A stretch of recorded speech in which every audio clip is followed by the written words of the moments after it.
오늘부터 한 3주 정도 룻기에 대해서 말씀 전하고자 합니다. 빛은 반드시 어둠을 이기게 됩니다. 어두우면 어두울수록 빛은 더욱더 바라게 되겠죠. 룻기는 사사시대의 영적 어둠, 그때에 세상을 향한 한 줄기 빛으로 뿜어져 나왔습니다. 그 룻기를 향해 어떤 신학자는 딱딱한 등껍질에 쌓인 진주와 같다라고 표현을 하기도 했어요. 사사시대 영적 암흑기와 같은 피폐해진 그 땅, 딱딱한 등껍질 같은. 또 사무엘상 초반에 보면 엘리 제사장 가문의 죄악들에서 기술했죠. 홈리와 비나스. 그 딱딱해진 피폐해진 그러한 시대에서 하나님의 그 빛을 비추는 그러한 진주와 같은 그 말씀이 바로 룻기이다라고 칭했던 것이죠. 여러분, 룻기에서 뿜어져 나오는 빛은 결국은 어디로 연결될까요? 룻이 보아스를 만나고 보아스 통해서 오벳을 낳죠. 그 오벳이 다윗의 할아버지가 되어지고 다윗을 통해서 결국 누가 오세요? 예수 그리스도가 오십니다. 룻기를 통해서 뿜어져 나오는 빛은 결국 예수 그리스도를 향해 나아갑니다. 영적 암흑기와 같은 우리의 세대에 이 시대 가운데 유일한 길이요, 유일한 진리요, 유일한 생명이 되시고 유일한 소망이요, 유일한 위로가 되시는 분은 오직 예수 그리스도밖에 없다는 것입니다.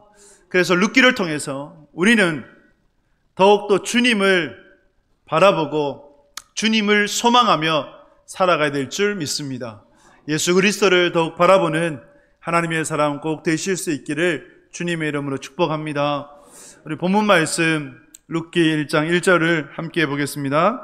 사사들이 치리하던 때에 그 땅에 흉년이 드니라. 유다 베들레헴의 한 사람이 그의 아내와 두 아들을 데리고 모압 지방에 가서 거류하였는데. 아멘. 룻기의 배경은 사사시대입니다. 사사들이 치리하던 때에 언제일까요? 정확하다라고는 할 수는 없지만 그래도 어느 정도 맞다고 생각을 합니다. 룻이 보아스를 만났죠. 보아스의 아버지가 살몬이에요. 살몬은 누구의 아들이냐? 기생 라합의 아들입니다. 그러면 살몬, 보아스 그리고 이렇게 이제 연결될 때 약 두세대 만에 이제 보아스 아닙니까? 라합을 통해서 살몬이 낳고 살몬을 통해서 보아스를 낳았으니, 그래서 여러분 보면 한 세대를 30년 잡는데 많이 잡아도 40년을 잡으면 80년 정도 지났던, 즉 사사시대 때 초반에 있었던 이야기가 바로 이 룻기이다. 그 룻기가 우리 이제 사사기 다음이 있다고 해서 사사기 이제 말쯤에 있는 그 말씀이 아니라 사사시대 초반을 배경을 한다라고 생각하면 맞을 것 같습니다. 그때에 그 땅에 흉년이 들었어요. 어디에요? 유다 베들레헴에 흉년이 듭니다. 유다는 찬송이라는 뜻이고 베들레헴은 베틀레헴이라고 해서 떡집이에요. 찬송과 떡집이 있는 그곳이 흉년으로 물들어졌다.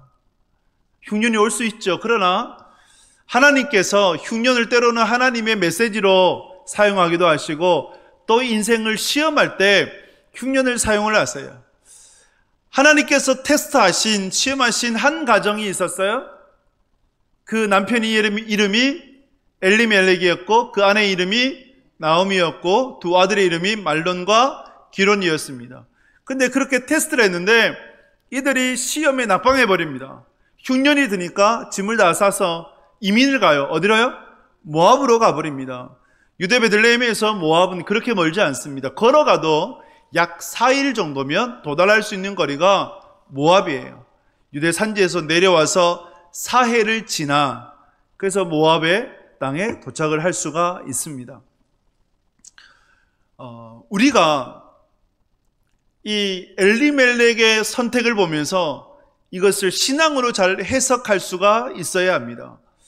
엘리멜렉의 선택은 하나님 보시기에 바른 걸까요? 바르지 않은 걸까요? 우리의 인생은 수많은 선택의 기로에 서 있습니다. 갈림길에서 선택해 나가죠. 어느 대학에 갈까? 어느 회사에 취직을 할까? 누구와 결혼을 할까? 그리고 그 이후에 수많은 선택의 갈림길에 서 있어요. 어디를 무엇을 어떻게 선택하느냐에 따라서 인생은 당연히 달라질 수밖에 없는 것이죠. 그런데 여기서 여러분, 절대 포기하지 말아야 될, 타협하지 말아야 될 텍스트가 있고 타협할 수 있는 유동적인 컨텍스트라는 것이 있어요. 우리가 끝까지 붙들어야 될 텍스트, 즉 진리라는 것이 있고 얼마든지 타협할 수 있는 그러한 컨텍스트가 있는 것이죠. 예를 들면 여러분 이제 다음 주부터 우리가 하반기 사역이 시작이 되고 구역 모임이 있어요.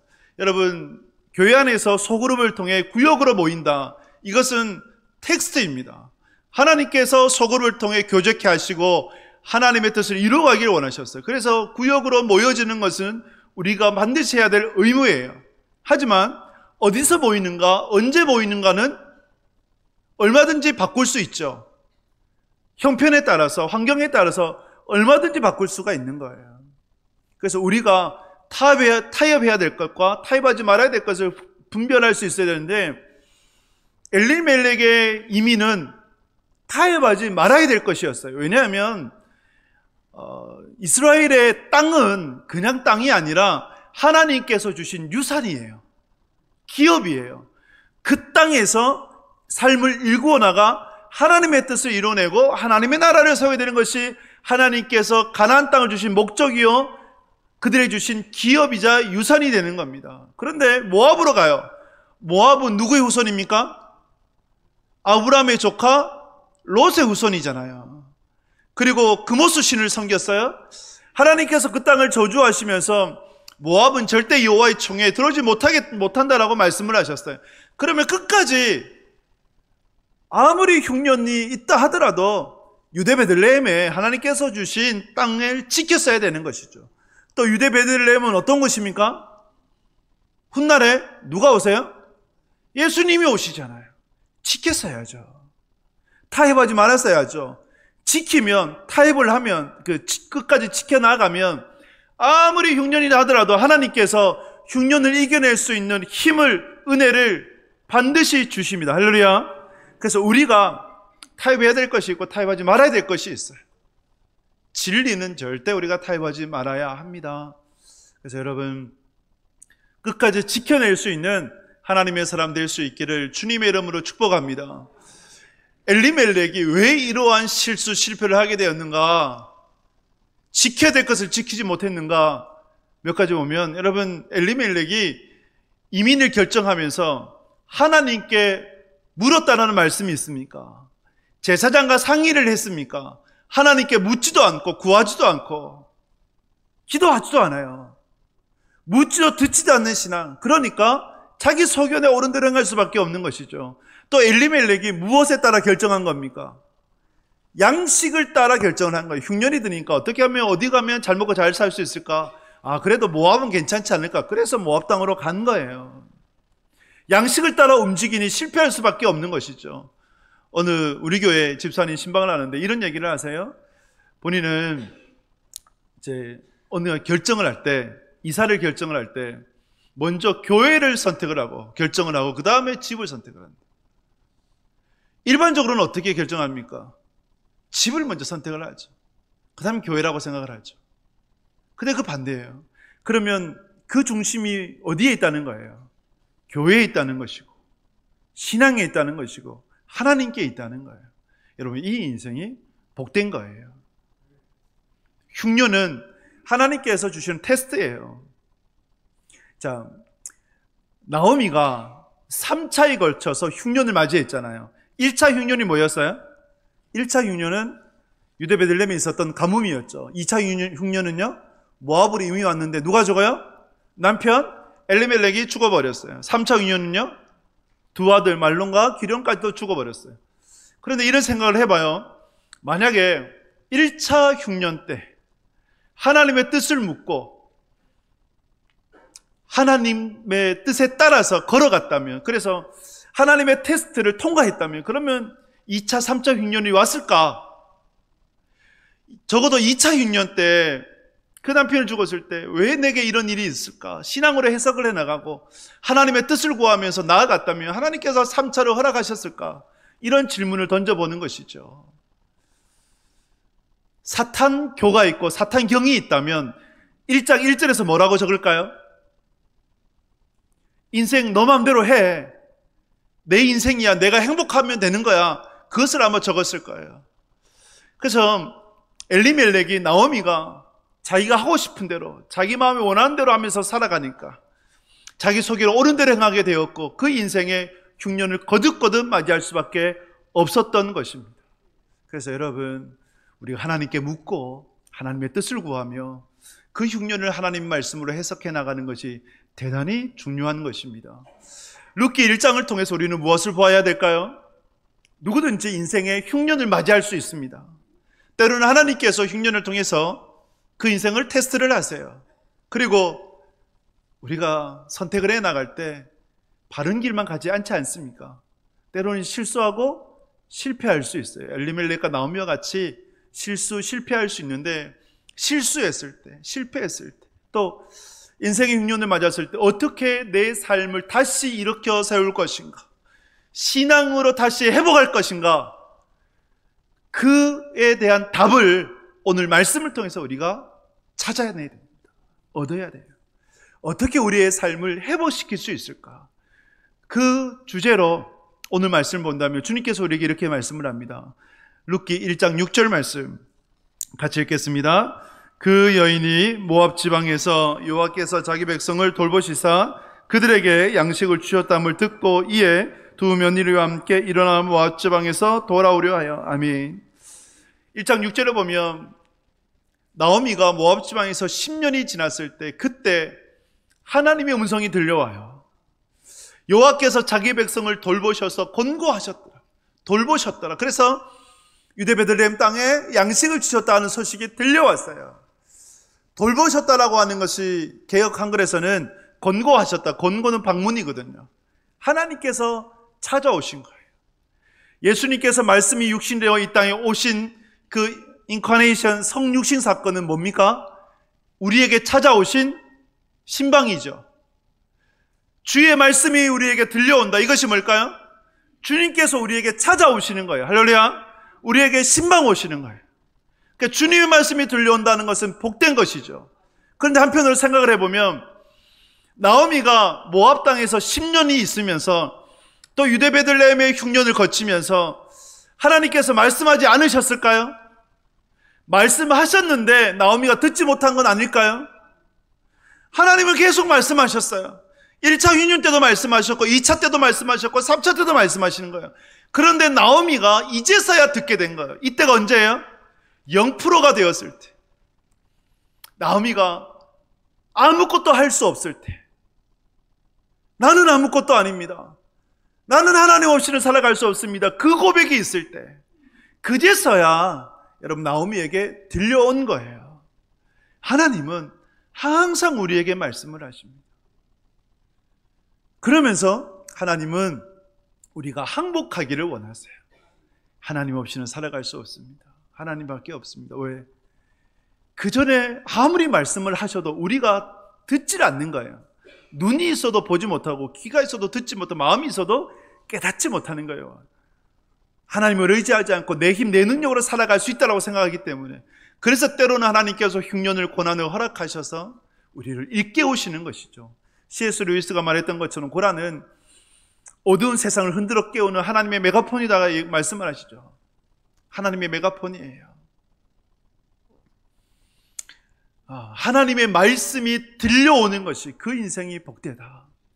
여러분, 우리 예배를 통해 하나님의 말씀이 들려오는 은혜가 있기를 주님의 이름으로 축복합니다. 하나님 말씀을 들을 수 있으셔야 돼요. 그러면 어떻게 하나님 말씀을 들을 수 있을까요? 하나님 말씀을 듣기 위한 우리의 신앙이 무엇일까요? 여러분, 하나님 말씀을 듣고자 한다면 그 자리를 끝까지 지켜야 합니다. 긴 슬럼프에 빠져 극심한 우울증에 시달리는 한 여배우에 대해서 제가 말씀을 드렸습니다. 갑자기 슬럼프가 찾아와서 우울증, 공황장애로 너무 힘겨운 삶을 살아가요. 아무리 세상 방법을 찾아봐도 술을 마시고 담배를 피우고 세상의 것들을 통해서 이겨내려고 해도 이겨낼 수가 없는 거예요. 더 깊이 공황에, 더 깊이 우울증에 빠져들었어요.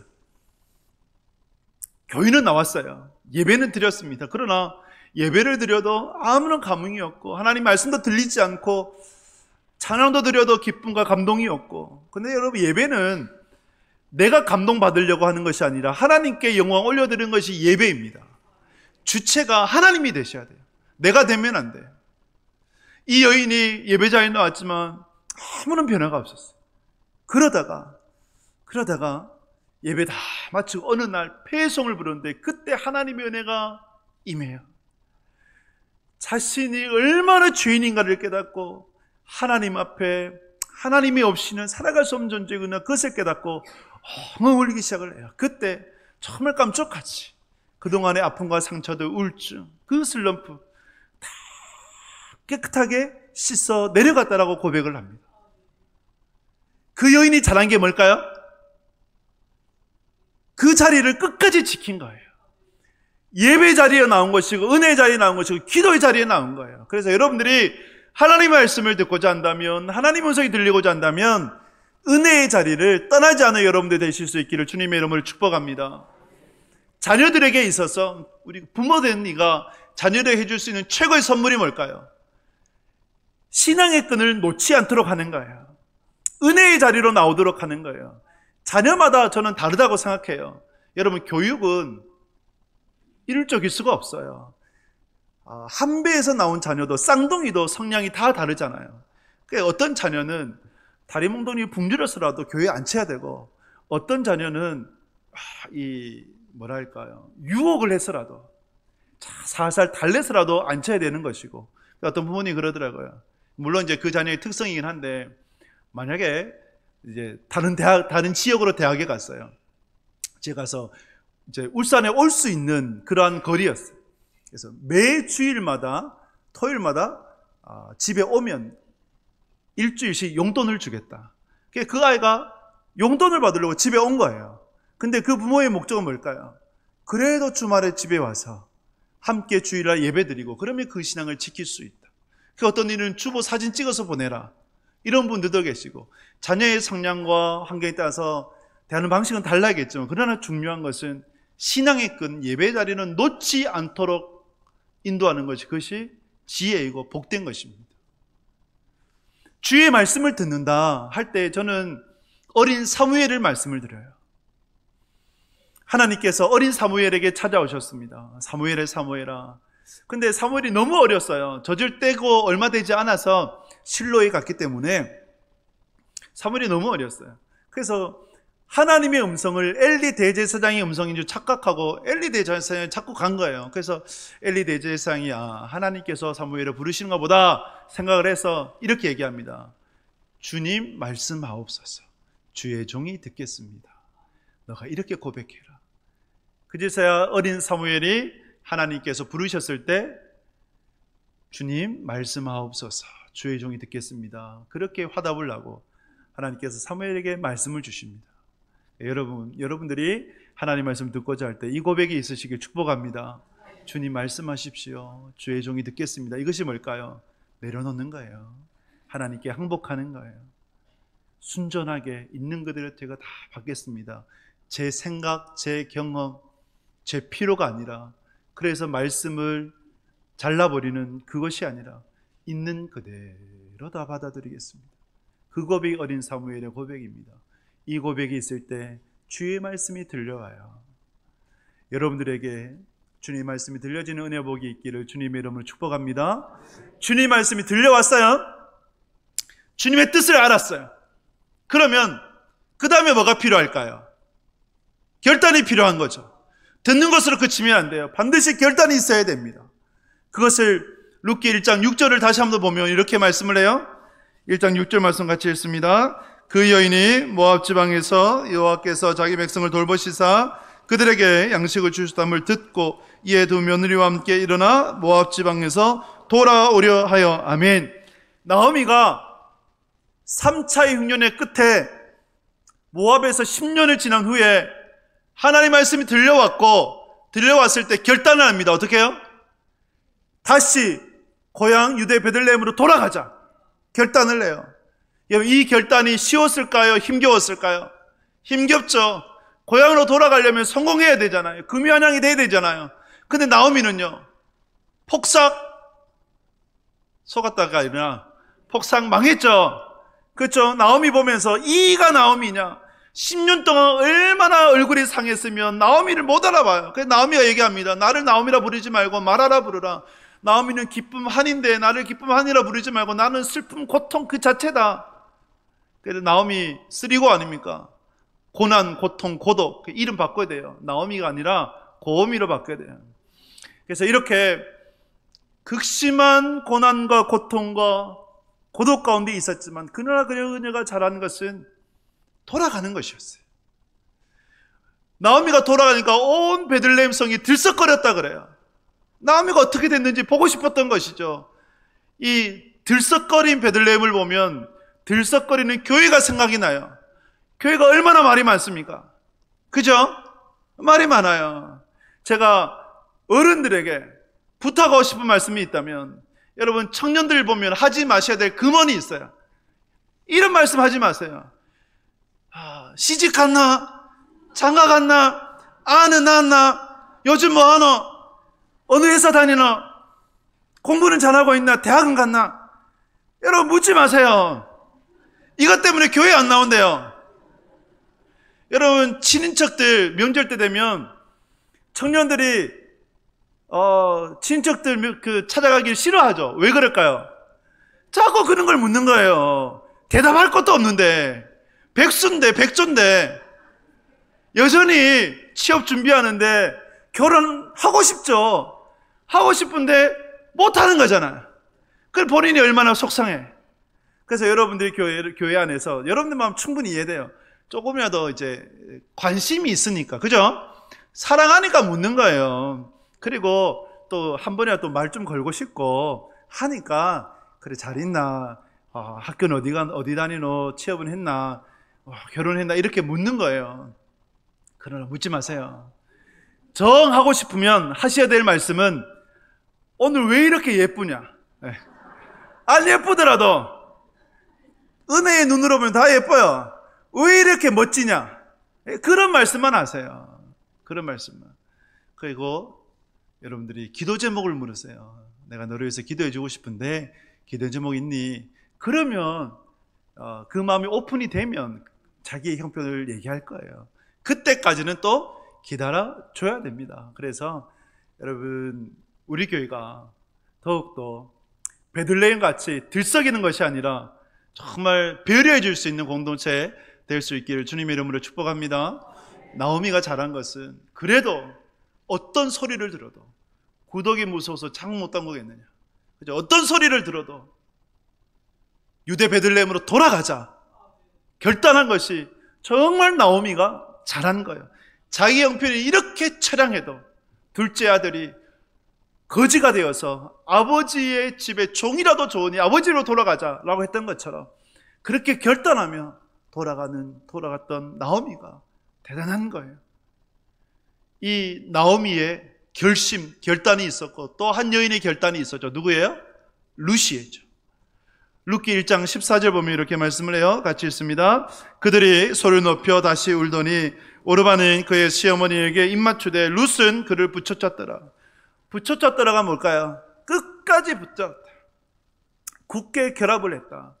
오르바는 이때다 싶어가지고 나오미가 내가 이제 유대 베들레헴으로 갈 텐데 나는 너희들에게 줄 소망이 없다. 왜냐하면 그 당시에 수혼제도가 있었거든요.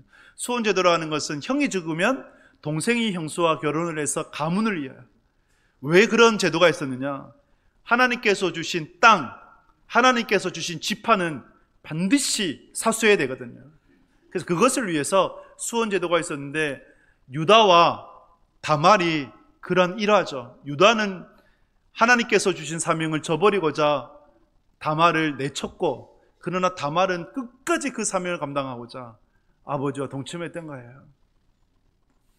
이러한 수원 제도를 바탕으로 해서 더 이상 나오미에게 아들들이 없는 거예요. 그래서 두 며느리 보고 떠나라라고 얘기해요. 떠나라. 논쟁이 있는데 두 며느리 누가 맏며느리일까요? 오르바와 룻 중에 누가 맏며느리일까요?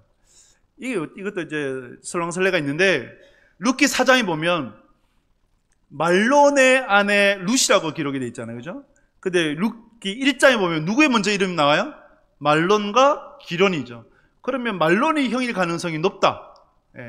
그러면 룻이 맏며느리고 그러지 않을까 추측을 해봅니다. 이렇게 오르바는 시어머니를 입맞추고 떠나버려요. 그러나 룻은 끝까지 시어머니를 붙듭니다. 룻도 떠날 수 있는 이유는 충분했어요. 그 당시 모압의 문화가 남편이 죽으면 진정으로 돌아가는 것이 관습이었고, 또 나오미가 돈 있어요? 없잖아요. 너무 가난해요.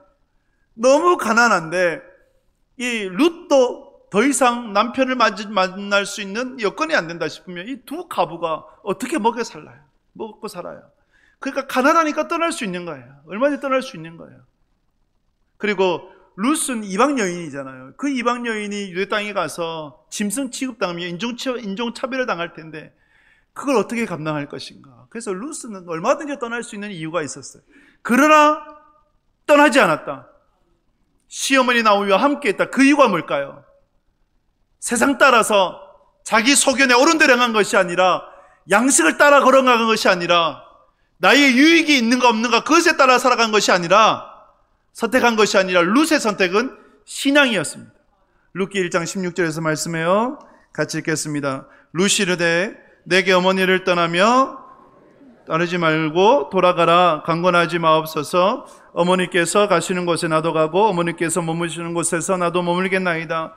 어머니의 백성이 나의 백성이 되고 어머니의 하나님이 나의 하나님이 되시리니. 아멘. 룻의 선택 이유가 뭡니까? 어머니의 하나님이 나의 하나님이 되신다. 어머니의 백성이 나의 백성이 된다. 신앙을 따라 선택을 한 거예요. 그 신앙 때문에 국적도 포기하고, 그죠? 종교도 바꿔버린 거예요. 룻이 모압 여인이었는데 이 나오미의 가정에 시집을 온 거예요. 시집을 와서 시어머니 나오미를 통해서 누구를 만난 걸까요? 하나님을 만난 거죠. 다른 사람 아니에요. 시어머니를 통해서 하나님을 만난 거예요. 내가 섬기는 금오수 신과 내 시어머니 나오미가 섬기는 여호와 하나님이 다른 분이구나. 여호와가 하나님이신가, 금오수가 하나님이신가. 진정한 하나님은 여호와이시구나. 그래서 그 여호와를 믿어야겠다. 그래서 여호와의 하나님, 시어머니 하나님이 나의 하나님이 되고, 그리고 시어머니 백성이 나의 백성이 됩니다라고 고백을 한 거예요. 나오미를 통해서 이 이방 여인 룻이 하나님께로 돌아올 수가 있게 된 것이죠. 여러분, 우리 교회 시어머니 나오미와 같기를 주님의 이름으로 축복합니다. 그런 축복의 통로 꼭 되시길 바랍니다. 연세대학교 물리학과 교수인 임성일 교수님이 간증을 들었습니다. CBS 새롭게 하소서 들었는데, 불신자였어요. 유학을 갔는데, 유학을 가면 신앙이 있든 없든 교회를 먼저 갑니다. 왜냐하면 유학의 이제 해외 커뮤니티가, 미국의 커뮤니티가 교회를 중심으로 형성되기 때문에 교회를 가게 돼요. 교회 갔는데 참 좋았대요. 뭐가 좋았느냐?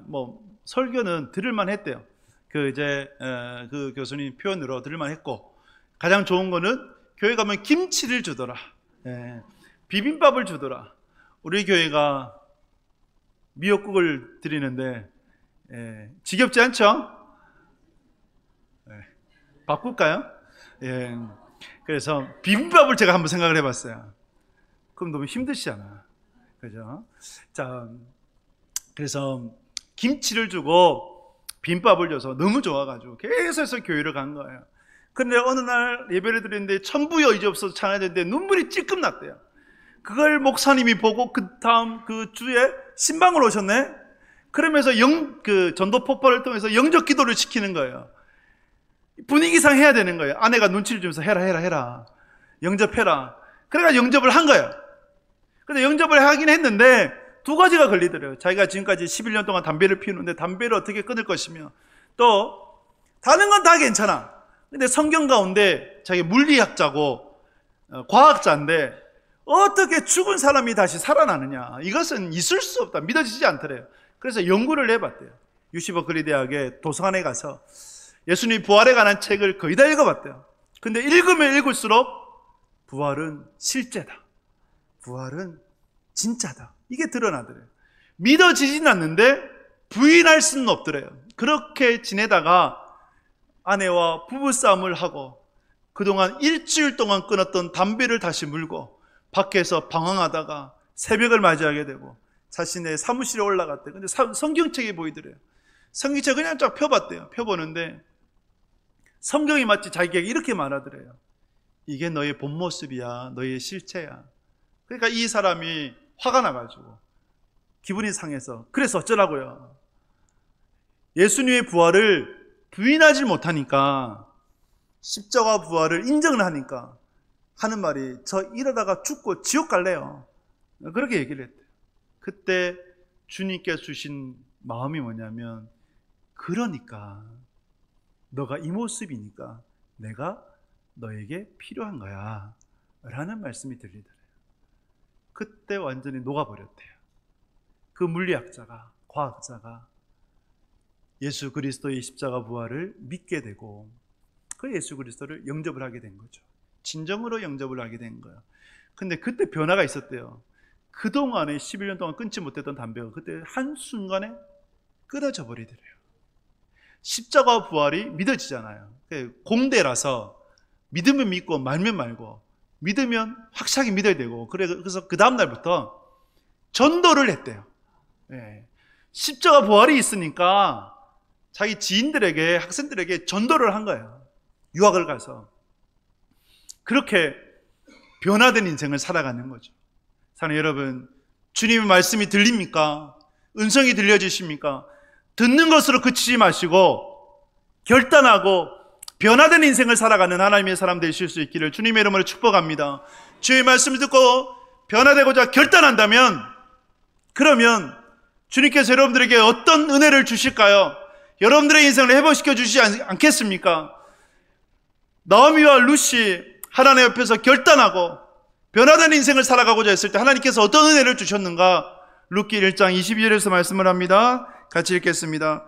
나오미가 모압 지방에서 그의 며느리 모압 여인 룻과 함께 돌아왔는데 그들이 보리 추수 시작할 때에 베들레헴에 이르렀더라. 아멘. 22절에서 말씀을 하는 것은 나오미와 그 모압의 며느리 룻, 정관사가 붙어졌어요. 두 사람을 강조하는 거죠. 나오미와 룻만이 유대 베들레헴에 왔더라. 모압에서 몇 명이 있었어요? 6명이 있었죠. 엘리멜렉이 떨어져 나가고 말론과 기론이 떨어져 나가고 또 오르바도 떨어져 나가고 누구만 남은가요? 나오미가 남았어요. 룻만 남았어요. 여러분, 남은 자가 복된 줄 믿습니다. 남은 자가 복돼요. 세월이 갈수록 말세가 이르면 이를수록 교회는 더욱더 고통을 받을 거예요. 세상은 더욱더 신자를 시험할 겁니다. 그러나 그때 흔들리지 마시고 주님을 끝까지 붙드는 여러분들이 꼭 되실 수 있기를 주님의 이름을 축복합니다. 남는 자가 복이 있어요. 그렇게 나오미와 룻이 유대 베들레헴으로 돌아왔을 때 그때 흉년으로 모압에 갔는데 돌아올 때는 어떤 해였어요? 베들레헴의 보리 추수 때, 풍년의 때에 돌아오게 된 거예요. 우리가 하나님의 말씀을 듣고 그리고 하나님의 뜻을 따라 살아가고자 결단을 하면 흉년 같은 우리의 인생이 반드시 풍년이 될 것입니다. 할렐루야! 반드시 풍년이 됩니다. 여러분, 이 하나님을 경험할 수 있는 여러분들이 되실 수 있기를 주님의 이름으로 축복합니다. 말라기에서 말씀을 해요. 온전한 11조를 창고에 들여 하나님께 드려보라. 내가 너를 축복하나 안 하나 시험해보라라고 주님께서 말씀을 해요. 저는 이 말씀을 중학교 때부터 가슴에 새겼어요. 그래서 이 말씀을 가슴에 새기고 결단했어요. 11조만큼 하나님께 온전히 드리자. 용돈을 시골에서 받으면, 제가 이제 초등학교 5학년 때부터 혼자 나 살았으니까 용돈을 받으면 그 자리에서 바로 11조를 떼서 책상 서랍에 넣었어요. 왜냐하면 나중에 헌금하려고 하면 아깝잖아요. 드리기 싫잖아요. 또 쓰다 보면 어때요? 모자라죠? 돈이 남은 적 있던가요? 없죠? 항상 모자라요. 그렇기 때문에 먼저 떼야 되는 거예요. 그렇기 때문에 먼저 하나님께 드리는 것이 중요한 거죠. 제가 중학교 때부터 그렇게 결단을 했어요. 그러한 신앙을 하나님은 저는 기뻐하신다고 봅니다. 하나님은 반드시 은혜 주십니다.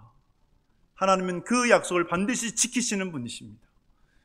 흉년의 인생을 풍년의 인생으로 경험하는 여러분 되실 수 있기를 주님의 이름을 축복합니다. 연세대 물리학과 임성 교수의 얘기를 드렸는데 그가 유학을 할 때 서원을 했대요. 하나님, 저를 모교로 보내어 주신다면 정말 주님 위해서 더욱더 헌신하겠습니다. 그런데 기적적으로 모교인 연세대학교 교수로 임용이 되었어요.